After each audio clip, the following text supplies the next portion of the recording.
All right, what's going on, fellas? You got me and my boy Giovanni here, two military experts, ex-military experts, and we're here to give you some tips on stuff to do before going to boot camp. It's going to help you out a lot. So let's just dive right into this shit. All right, so the first thing we're going to talk about is preparing for the ASVAB.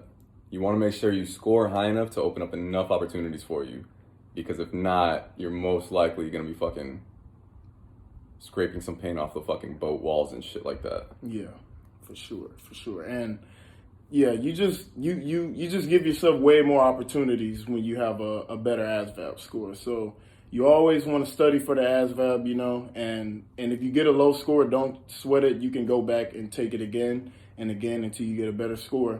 And the higher the score you get, the more opportunities you have. Just always remember that. So score as high as you can on that.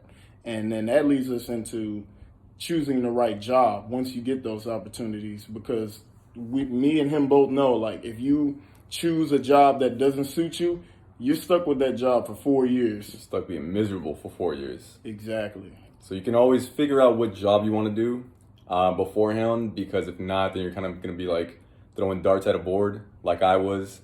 I didn't know what kind of job I was going to be doing when I joined. I just kind of randomly picked at random and ended up picking a job that I didn't hate too often.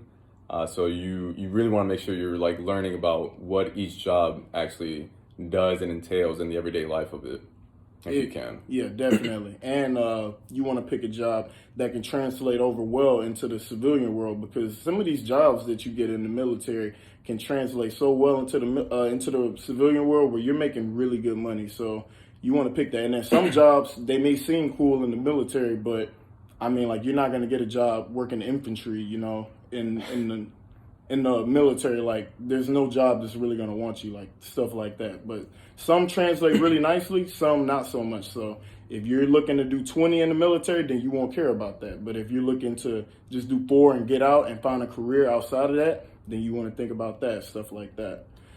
And you want to be in shape. You know, being in shape is very important. There's a lot of people that go to boot camp, never done a push-up before in their life, never run a half a mile, and they're struggling and they're like stressing out over that in boot camp. And it's like, it's such a simple thing. Like, just, you know, hit the gym. You know, me and this dude, we've been working out together for years. And I mean, it's just like a habit. You gotta do it, you know, right? You don't have to necessarily be the biggest dude, but you definitely want to make sure you can do some push-ups, some sit-ups, and run. It's really simple. They're not gonna sit there and make you do like fucking bench press at the combine or anything like that, or run a 40. You just gotta be able to run, I think it's 1.5 miles, and do like 50 push-ups and 50 sit-ups in a certain amount of time. It's really simple, but it means like it's such a huge thing, because it could even give you some rank in boot camp. It can give you a rank boost. You can go up from being E1 to E2 from something as simple as being able to actually run and do a couple of push-ups for a certain amount of time. Yeah, definitely. And speaking of rank, you want to actually do a little bit of research over your rank for whichever branch you're trying to get into, whether it be Navy, Marine Corps, whatever.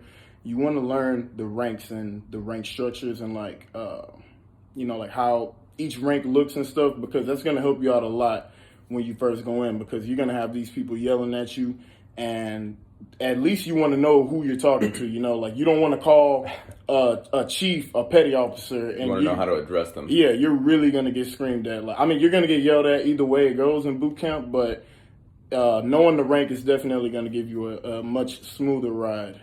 So you want to learn the rank and just learn some customs and stuff, just like a little bit of military history before you go in there. As far as that goes, you also want to know what branch you want to get into, and not necessarily just, you know, again, picking at random, because if you pick a rank or a branch like the Marines, you're most likely going to get stuck in one duty station for your entire career, when you could pick something like, I mean, obviously we're biased towards the Navy, but if we choose the Navy, you have the opportunity to travel. Like, we've been all over Asia, we've been in Australia, on the west coast of the States, and all of that was within 4 years. All right, guys, thanks for listening to our couple of tips that we had for joining the military. We'll be putting out a video about maybe boot camp, leaving the military pretty soon.